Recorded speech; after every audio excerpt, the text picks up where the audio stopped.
Saudara yang dikasihi oleh Tuhan kita Yesus Kristus, selamat pagi dan salam sejahtera bagi kita sekalian. Mengawali renungan ini, alangkah baiknya apabila saya terlebih dahulu memperkenalkan diri, karena ada ungkapan bahwa tak kenal maka tak sayang. Baik, perkenalkan, saya Pendeta Yongki Daleh. Kalau dari marga, mungkin Bapak Mama sudah bisa menduga saya orang apa. Saya orang Rote, Bama Timur. Status saya sudah menikah. Saya melayani di salah satu jemaat di Kupang Tengah, Yemit Sontetus Oika. Baru beberapa tahun mandiri, bertepatan dengan penempatan saya di klasis ini.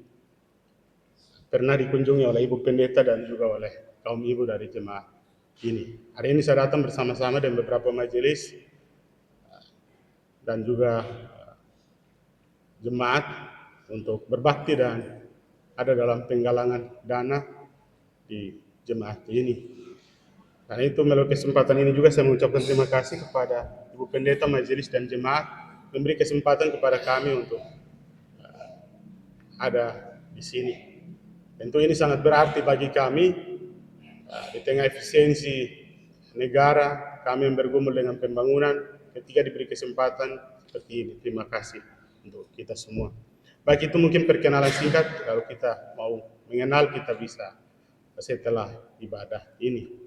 Baik, jadi seperti yang kita sudah ketahui secara bersama, bahwa pada bulan Agustus seperti ini, kita sebagai warga bangsa itu mengenang dan merayakan perayaan kemerdekaan Republik Indonesia. Dan gereja itu turut mengingatkan kita untuk bersyukur atas kemerdekaan yang kita peroleh. Dan oleh sebab itu, maka dari teks bacaan Alkitab untuk kita pada saat ini, maka arah perenungan kita berada di bawah satu tema sinodal di minggu pertama bulan kebangsaan ini, yaitu berdoa dan berbakti bagi bangsa. Khotbah saya bisa diikuti melalui mungkin PowerPoint yang ada. Jadi tahun ini kita merayakan kemerdekaan Republik Indonesia yang ke-81 tahun. Bangsa Indonesia 81 tahun perjalanan kemerdekaan ini sementara bergerak menuju visi besarnya, yaitu Indonesia Emas di tahun 2045. Itu mimpi besar kita, cita-cita besar kita, visi besar kita. Tahun 2045, Indonesia akan menjadi negara maju, seperti negara-negara besar lainnya. Namun harus kita akui bahwa dalam perjalanan bangsa ini, ada begitu banyak pergumulan, masalah dan krisis yang kita hadapi sepanjang 81 tahun sampai hari ini. Pergumulan dan masalah seperti KKN, penegakan hukum masih lemah, kemudian ekonomi yang belum stabil, kadang dolar naik, harga kebutuhan pokok meningkat, daya beli masyarakat yang begitu lemah. Begitupun juga dengan masalah sosial, bagaimana gesekan benturan antara suku, agama, kelompok, penutupan rumah ibadah, masalah keadilan, bagaimana ketimpangan, kesenjangan antara Indonesia Barat dan Timur, yang kaya dan yang miskin. Dan yang terbaru, yang viral akhir ini, yang hangat ini kasus hukum, ya, kasus di Kejaksaan Febri Diansyah. Mungkin kita ada yang mengikuti itu. Jadi ini kasus ini hangat. Kasus Febri ini dia seorang jampitsus, jaksa yang dikenal garang, biasa tangkap pelaku kejahatan seperti koruptor itu. Dia begitu kejam, tetapi beberapa waktu yang lalu aparat penegak hukum itu pergi menggeledah rumahnya. Dan akhirnya ditemukan emas 74 kg dan uang ratusan miliar di situ. Kedapatan seperti itu pengakuannya bahwa itu bukan miliknya, tapi itu titipan. orang yang ditaruh di rumahnya. Bayangkan Bapak, betapa baiknya ini orang. Ya. Jadi itu bukan dia punya milik, tetapi itu milik orang yang dititip di situ. Emasnya begitu besar, 74 kilogram, dan uangnya ratusan miliar. Kurang baik apa coba ini orang? Jaksa, Jampitsus, yang naik daun. Mungkin itu juga yang jadi alasan bahwa ketika dia ditangkap, dia tidak diborgol dan tidak dipakaikan tahanan. Dan yang terakhir, saksi kunci yang menjaga rumahnya itu mati diracun. Ini berita viral ya. Saya tidak tahu apakah kita mengikuti itu atau tidak. Tetapi ini adalah potret hukum di negara ini 81 tahun merdeka. Ini pergumulan yang ada di pusat, masalah yang ada di pusat. Belum lagi masalah yang ada di daerah. Seperti di Kabupaten Kupang, defisit anggaran yang membuat hari ini gaji P3K itu mungkin tidak menentu. Ini pergumulan-pergumulan bangsa yang turut mencoreng dan mencederai perayaan kemerdekaan yang ke-81 tahun. Dan sejumlah pergumulan-pergumulan ini kemudian menjadi sorotan di media sosial. Hari ini bertebaran di media sosial itu bulian, nyinyiran, meme, hinaan, kritikan terhadap negara dan pemerintah. Lalu sampailah kita pada pertanyaan pentingnya, pertanyaan krusialnya. Apa peran kita sebagai orang Kristen di tengah pergumulan bangsa seperti ini? Apa kontribusi kita sebagai orang percaya di tengah masalah bangsa seperti ini? Apa pengaruh positif yang kita bawa? Apa tanggung jawab kita di tengah krisis bangsa yang seperti ini? Nah, disinilah Nehemia itu menjadi penting untuk kita belajar bagaimana mengasihi, berdoa, dan berbakti bagi bangsa.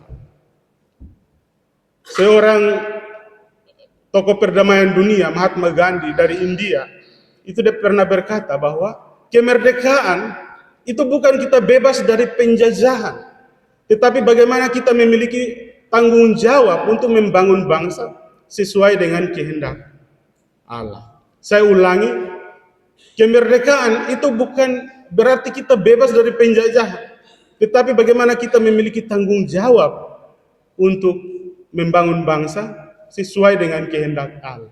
Nah, disinilah Nehemia itu menjadi penting. Bagaimana semangat hidupnya, spirit hidupnya, sikap hidupnya, itu menjadi penting bagi kita mengelola kehidupan untuk mengasihi, berdoa, dan berbakti bagi bangsa. Seperti dari teks bacaan kita pada pagi hari ini.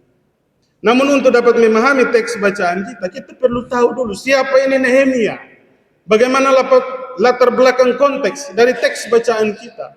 Dan apa pesan yang mau disampaikan dari bacaan ini bagi kita. Jadi Nehemia ini, dia adalah seorang Yahudi, orang Israel, ini yang sementara menduduki jabatan penting pada pemerintahan Raja Artasasta I. Tepatnya dia adalah pembawa cawan atau juru minuman raja. Sebelum raja minum anggur, Nehemia ini yang coba dulu, tes dulu minum anggur, dan kemudian dia bawa kepada raja. Ini jabatan yang penting dan strategis dalam pemerintahan. Dia artinya begitu dipercaya oleh raja. Karena kalau dia nakal, dia kasih masuk racun, maka raja minum mati bodoh-bodoh. Raja Artasasta ini raja yang memimpin di kerajaan Persia. Dan Persia itu apa? Persia hari ini itu adalah negara Iran. Iran yang hari ini berperang dengan Amerika dan Israel. Iran ini dia sama seperti Israel ya. Salah satu negara tertua yang memiliki sejarah dan budaya yang besar dan panjang dalam peradaban. Nah, sampai di sini mungkin ada yang bertanya, mengapa Nehemia yang orang Yahudi, orang Israel, dia bisa menduduki jabatan pada pemerintahan Raja Artasasta di Persia, di Iran? Sebenarnya apa latar belakang konteks bacaan kita? Jadi konteks bacaan kita ini berbicara, ini pasca pembuangan di Babel, setelah pembuangan di Babel. Jadi pada saat Israel kalah dalam pembuangan itu, Israel kan tercerai-berai, terbelah, terbagi dua. Israel Selatan, Yehuda, Yerusalem, seperti teks bacaan kita hari ini, dan juga Israel Utara, yaitu Samaria. Nah, pada saat Israel ini terbelah dua, orang-orang Israel ini berpencar ke seluruh penjuru dunia. Jadi umat Israel itu dia begitu ya, pengalaman sejarahnya panjang. Dihancurkan, kemudian kembali membangun Israel. Nah, dalam teks bacaan kita, orang-orang Israel ini sudah kembali ke Yerusalem untuk membangun kota tersebut. Tetapi orang Israel yang keluar, seperti Nehemia dan keluarganya, ini masih tetap di tempat perantauan, di tempat asing.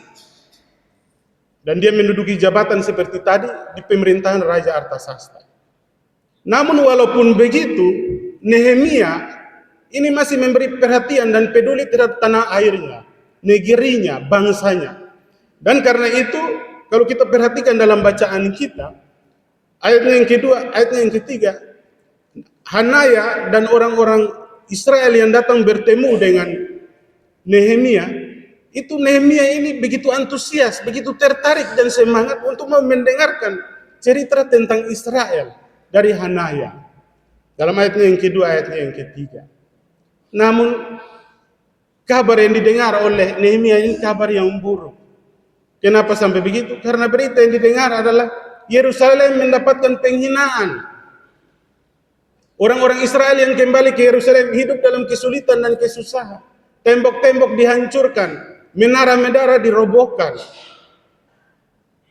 Tembok dan menara itu menunjukkan pertahanan, kehormatan, dan kebanggaan. Ketika itu dihancurkan dan dirobohkan, itu sebuah penghinaan.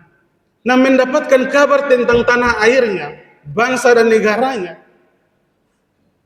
dalam ayat yang keempat sampai ayat yang ke-11 bacaan kita, apa yang dilakukan oleh Nehemia? Dia menangis, dia berkabung, dia berdoa, dan kemudian dia berpuasa. Dalam doanya itu, pokok doanya sebagian besar bicara tentang pemulihan Israel. Sampai di sini kita tidak perlu berputar jauh tentang teks bacaan kita. Karena dari refleksi teks ini, ada beberapa pesan penting bagi kita untuk memahami tema kita hari ini, berdoa dan berbakti bagi bangsa. Pertama, sebagai orang Kristen, kita warga negara yang baik, kita perlu peduli terhadap bangsa dan negara kita. Kita perlu memberi perhatian terhadap bangsa dan negara kita, atau kita memiliki sikap cinta tanah air.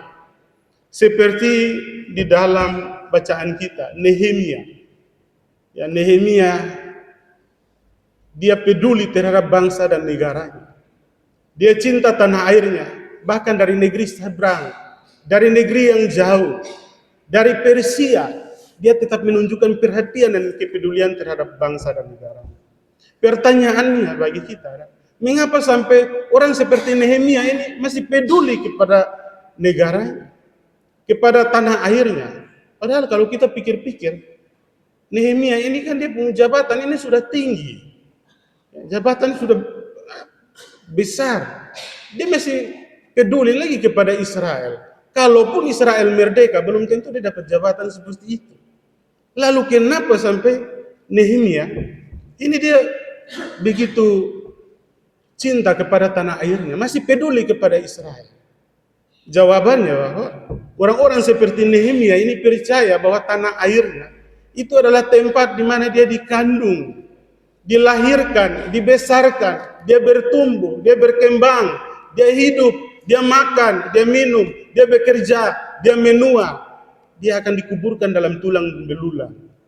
Itulah yang menjadi alasan kenapa orang cinta tanah air, orang peduli dan perhatian kepada tanah air. Apa yang dirasakan oleh Nehemia ini juga dirasakan oleh saudara-saudara kita yang pergi merantau, yang jadi TKI di negeri asing. Mereka juga memahami seperti apa itu cinta tanah air. Orang-orang seperti itu memahami seperti apa itu peribahasa. Lebih baik hujan batu di negeri sendiri daripada hujan emas di negeri orang. Artinya adalah semakmur-makmurnya kita di negeri asing, lebih baik hidup di negeri sendiri. Sejaya-jayanya kita di negeri orang, lebih baik hidup di negeri sendiri.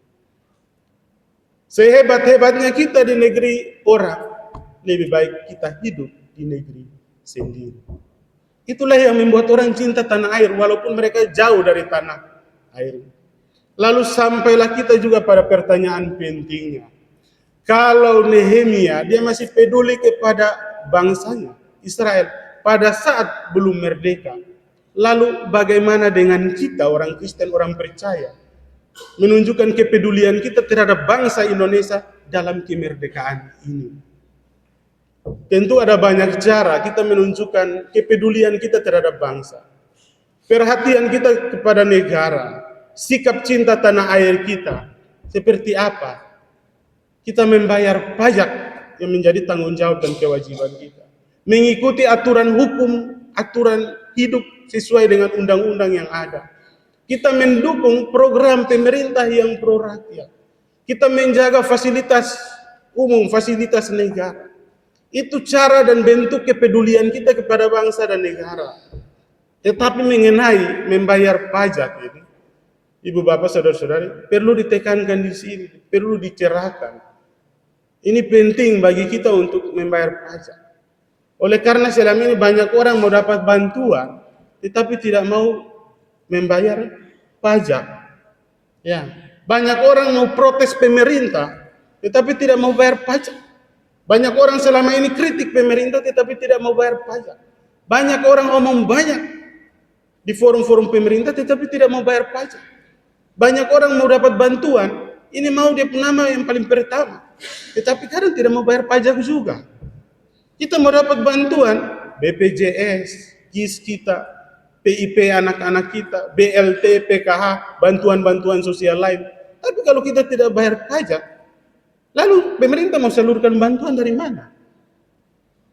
Bukankah salah satu pos penerimaan negara ini adalah melalui pajak? Jadi kalau kita tidak bayar pajak, tidak usah ngomong banyak, tak usah protes terlalu banyak. Saya punya pengalaman ya, tempat saya melayani, bukan di sini dan bukan juga di OIK. Saya tempat sekarang, situ orang semua bagus-bagus, baik-baik semua. Ini di tempat sebelum saya melayani. Jadi di situ ada satu bab tua ini yang dia paling sering protes kritik pemerintah di forum-forum pemerintah. Paling ngomong banyak, dan biasanya bantuan-bantuan itu dia mau dia punya nama itu paling di tempat yang pertama. Tidak ada yang tahu juga dia pajak seperti apa. Sampai tiba-tiba keluar pernah ya ada edaran bupati mengenai penunggak pajak, dan itu diedarkan oleh camat sampai di gereja dan dibacakan.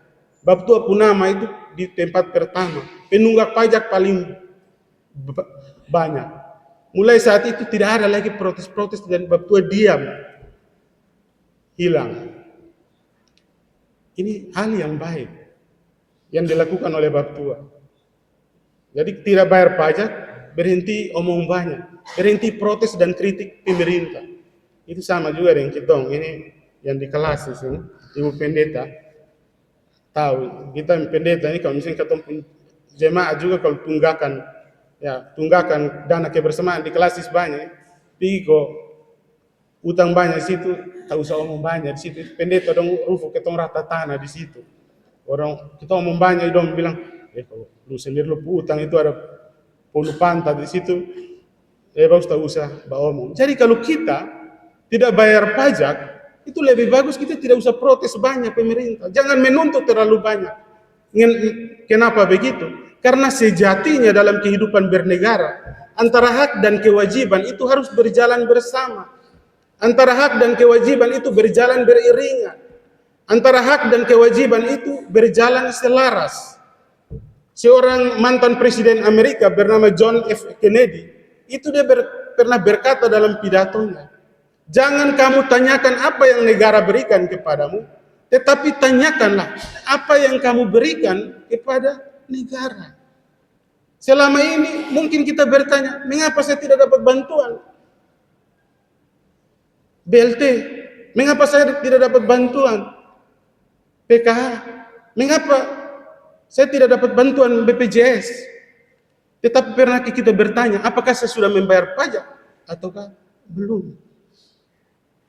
Jadi jadilah warga negara yang baik dengan taat membayar pajak. Kita peduli kepada bangsa, cinta kepada kita punya tanah air. Jadilah warga negara yang baik. Kalau kita mau dapat pemimpin yang baik, jadi warga negara yang baik. Kalau mau dapat pelayanan masyarakat yang baik, maka kita berperilaku yang baik. Kalau kita menuntut apa yang menjadi hak kita, kita juga harus melakukan apa yang menjadi kewajiban kita dan tanggung jawab kita. Itu bentuk kepedulian dan cinta kita kepada tanah air, bangsa dan negara kita. Itu pesan pertama yang mau disampaikan oleh Nehemia dalam teks bacaan kita. Yang kedua adalah sebagai warga bangsa kita harus mendoakan bangsa dan negara kita. Kalau kita perhatikan dalam bacaan kita, ketika Nehemia dia mendengarkan kabar tentang Israel yang belum pulih, Yerusalem dapat penghinaan, orang-orang yang hidup dalam kesulitan, tembok yang dirobohkan. Yang dilakukan oleh Nehemia apa? Dia menangis, dia berkabung, dia berdoa dan dia berpuasa. Ini luar biasa bentuk cinta dari Nehemia, kepedulian Nehemia kepada bangsa dan negara.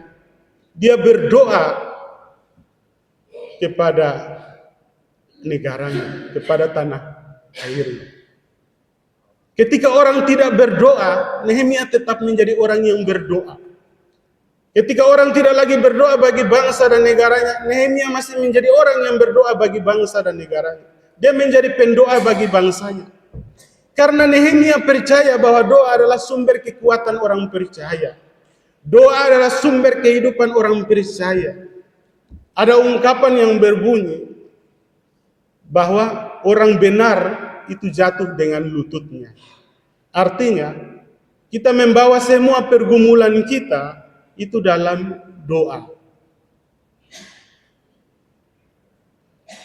Karena firman Tuhan berkata bahwa doa orang benar sangat besar kuasanya. Ketika kita mengatakan mustahil, Tuhan bilang tidak ada yang mustahil. Ketika kita mengatakan tidak bisa, Tuhan mengatakan bisa. Jadi doa orang benar itu sangat besar kuasanya. Nah, di titik ini Nehemia memahami bahwa pemulihan Israel itu terjadi tidak hanya dengan dia itu bersungut-sungut, dia mengeluh, dia marah dan dia menggerutu, melemparkan kesalahan dan tanggung jawab kepada orang lain, kepada pemerintah, kepada negara, tetapi dia membawa pemulihan Israel dalam doa. Hari ini pergumulan bangsa kita begitu banyak, begitu besar, seperti pengantar dalam liturgi yang tadi saya dengar masih di belakang. Pergumulan hukum, politik, sosial, ekonomi begitu banyak di tubuh bangsa ini. Namun banyak orang selama ini bawa pergumulan bangsa itu di mana? Di media sosial, tulis di status, buat meme, nyinyiran, bulian dan hinaan. Saya kalau lihat hari ini media sosial itu mengerikan, ya, menakutkan. Itu media sosial hari ini, bagaimana orang membuli pemerintah negara. Presiden Prabowo hari ini orang bully dengan Presiden omon-omon. Wakil Presiden Gibran hari ini orang bully di media sosial dengan Fufu Fafa asam sulfat. Habis mantan Presiden ke-7 yang hari ini masih di NTT, Pak Jokowi, orang bully dengan pelanga pelongo. Dan bukan hanya itu, hampir semua pejabat negara rata tanah dengan ini bulian, hinaan, nyinyiran dan meme. Sama keson laku-laku lah. Itu mantan Presiden Megawati, SBY, sampai semua ketua partai, gubernur, bupati, itu kalau kita lihat di media sosial itu ngeri. Ada yang salah dengan bangsa ini. Ada yang sakit dengan bangsa ini. Memang benar bahwa mereka tidak sempurna. Ada kelemahan, ada kekurangan dalam pelayanan mereka. Tetapi kita harus sadar bahwa mereka ada di sana itu bukan tiba-tiba ada di sana. Bukan ujuk-ujuk ada di sana, bukan kebetulan ada di sana. Tetapi Tuhan yang kasih otoritas mereka untuk memerintah atas kita di dunia ini. Ada tangan panjang Tuhan yang membuat sehingga mereka itu bisa memimpin melalui proses pemilihan yang ada. Nah, kalau mereka saja yang punya otoritas di dunia ini sudah begitu, apalagi kita rakyat jelata. Karena itu, bahwa pergumulan-pergumulan bangsa itu bukan di media sosial, tetapi bahwa pergumulan bangsa itu dalam doa. Berdoalah bagi bangsamu, berdoalah bagi tanah airmu, berdoalah bagi negerimu, supaya Tuhan memulihkannya. Karena itu pun juga, maka kalau Bapak Mama kita pendeta ini, kalau dalam doa syafaat berdoa kasih bangsa dan negara, sampai RT dan RW, nah Bapak Mama jangan menggerutu bilang, wih ini pendeta berdoa, ini pun panjang lolak lah. Ada kan begitu tuh. Ada jemaat-jemaat mungkin di sini soalnya ada, tapi di banyak jemaat itu begitu orang berdoa kasih pemerintah sampai di lapisan yang paling bawah RT RW dong bilang, ini pendeta berdoa, tapi panjang lolak mati pun. Mereka dia berdoa kasih RT sampai RW deh, sampai RT. Nah. Ya itu tanggung jawab kita, kepedulian kita, perhatian kita kepada bangsa dan negara. Saya mau bilang kepada kita ya, Bapak Mama, saudara-saudari sekalian, kita di bangsa ini kita minoritas. Memang di NTT ini kita mayoritas. Tetapi di bangsa ini kita minoritas. Dan kehadiran kita, keberadaan kita, eksistensi kita di tengah bangsa ini tidak akan ditolak, tidak akan diganggu, tidak akan dibenci dan dimusuhi sejauh mana kebaikan yang kita bawa untuk bangsa ini. Kalau kebaikan yang kita bawa untuk bangsa ini, tidak ada yang akan tolak kita. Tidak ada yang ganggu keberadaan kita, kehadiran kita. Termasuk kebaikan kita untuk mendoakan bangsa dan negara kita. Ada ungkapan yang bilang bahwa kalau kita tidak bisa membangun, kalau kita tidak bisa memperbaiki, kalau kita tidak bisa merubah, maka jangan kita merusak. Paling tidak kita mendoakan bangsa ini. Karena sama seperti nats pembimbing tadi bahwa apa? Berdoalah bagi kota di tempat di mana kamu dibuang. Sebab kesejahteraan kota itu adalah kesejahteraanmu. Jadi berdoalah bagi Indonesia, karena kesejahteraan Indonesia adalah kesejahteraan saya dan saudara-saudara. Berdoalah bagi NTT, karena kesejahteraan NTT adalah kesejahteraan saya dan saudara-saudara. Berdoalah bagi Kabupaten Kupang, karena kesejahteraan Kabupaten Kupang adalah kesejahteraan saya dan saudara-saudara. Berdoalah bagi pemerintahan yang ada di Tarus, karena kesejahteraan di Tarus adalah kesejahteraan saya dan saudara-saudara. Berdoalah bagi bangsa dan negara kita. Yang terakhir, minta maaf ini saya napas agak panjang sedikit pertama di sini, dan karena itu mungkin khotbah agak panjang. Yang berikut adalah pesan kita yang terakhir, yang ketiga dari teks bacaan kita. Kita berbakti dan mengabdi bagi bangsa. Kalau kita perhatikan Nehemia ya, dia dari negeri yang seberang, negeri yang jauh, itu dia tetap menunjukkan pengabdiannya bagi bangsanya Israel. Nah seharusnya semangat ini ada pada kita, semangat untuk mengabdi kepada bangsa dan negara kita, berbakti bagi bangsa dan negara kita. Namun semangat berbakti dan mengabdi bagi bangsa ini bukan berarti ketika kita jadi presiden dulu, ya, bukan jadi pemimpin dulu, bukan jadi aparat penegak hukum dulu, tentara, polisi, bukan jadi aparat pemerintahan. Tetapi siapapun kita dalam pekerjaan dan tanggung jawab kita, kita tetap mengabdi dan berbakti bagi bangsa. Seperti Nehemia, ini dia walaupun jadi juru minuman raja di Persia, dia tetap mengabdi dan berbakti bagi bangsa dan negara. Begitulah seharusnya kita orang Kristen. Kita mengabdi dan berbakti bagi bangsa melalui siapa kita. Ya. Jadi jadi warga negara yang baik. Itu cukup untuk mengabdi bagi bangsa.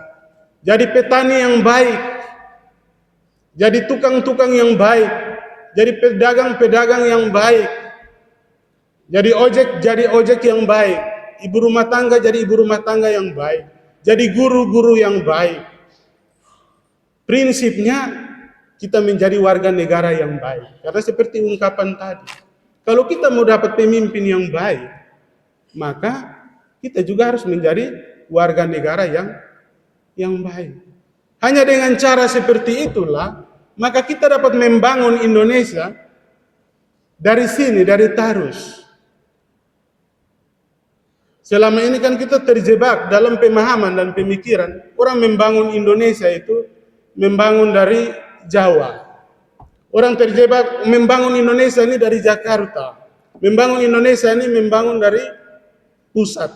Membangun Indonesia ini membangun ibu kota negara. Itu membangun Indonesia. Itu salah. Itu pemahaman pemikiran dulu. Kita membangun Indonesia itu bukan di IKN sana, bukan di Jawa, bukan di Jakarta.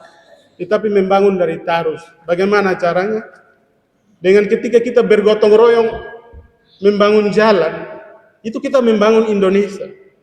Kita sementara bergumul dengan pembangunan gereja, kita bangun gereja, itu kita sementara membangun Indonesia. Kita menjaga fasilitas umum, fasilitas publik tidak merusaknya, kita sementara membangun Indonesia. Kita mendukung pembangunan-pembangunan yang ada di sekitar kita, itu kita sementara membangun Indonesia. Jadi membangun Indonesia ini bukan dari barat, tetapi membangun Indonesia dari sini. Biarlah firman Tuhan untuk kita dapat menolong dan memberkati kita di minggu pertama bulan kebangsaan. Amin.